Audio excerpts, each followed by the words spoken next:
battered by hurricane-force winds, these slopes are now lifeless. Further north, they hold other dangers.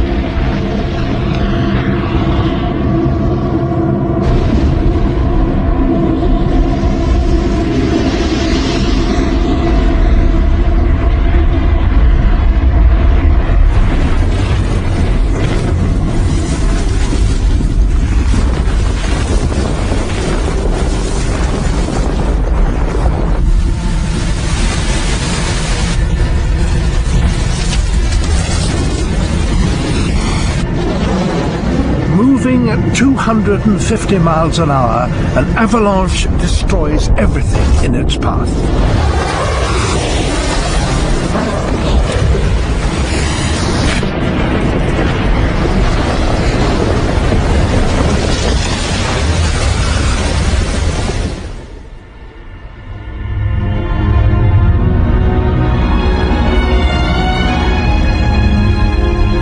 In the American Rockies, 100,000 avalanches devastate the slopes every winter.